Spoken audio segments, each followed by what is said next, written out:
बिहार में लोकसभा चुनाव के चौथे चरण में आज सोमवार को 5 सीटों पर चुनाव हुआ, जिसमें दरभंगा, उजियारपुर, समस्तीपुर, बेगूसराय और मुंगेर लोकसभा सीटों से खड़े प्रत्याशियों के भाग्य का फैसला ईवीएम में कैद हो चुका है। इस चरण में 95.83 लाख के करीब मतदाताओं ने अपने मताधिकार का प्रयोग किया। सबसे अधिक 13 प्रत्याशी उजियारपुर लोकसभा क्षेत्र में, सबसे कम 8 प्रत्याशी दरभंगा संसदीय क्षेत्र से मैदान में उतरे। समस्तीपुर में 9 और मुंगेर से 12 प्रत्याशी मैदान में उतरे, जबकि बेगूसराय से 10 प्रत्याशी। मतदाताओं के मताधिकार का प्रयोग करने के लिए 9,447 मतदान केंद्र बनाए गए थे। इस चरण में राष्ट्रीय और राज्य स्तरीय दलों से 14 प्रत्याशी थे, जबकि 21 निर्दलीय चुनाव लड़ रहे थे।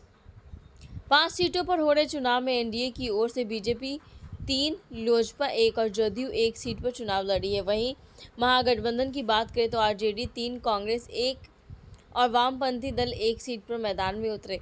बसपा इन सभी सीटों पर चुनाव लड़ रही है।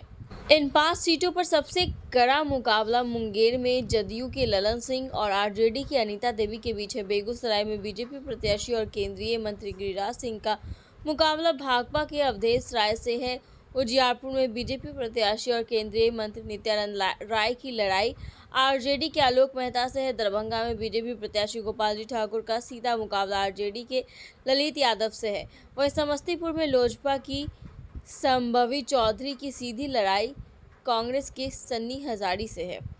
बता दें कि वोटिंग जो है वो समाप्त हो चुकी है। दरभंगा, उजियारपुर, समस्तीपुर, बेगूसराय और मुंगेर में शाम 6 बजे चुनाव समाप्त हो गया। इस बार कुल 56.85% वोटिंग हुई है। बेगूसराय में 58.40%, समस्तीपुर में 58.10%, दरभंगा में 56.63%, उजियारपुर में 56% और मुंगेर में कुल 55% मतदान हुए हैं। पिछले लोकसभा चुनाव से इस बार मतदान कम हुए हैं।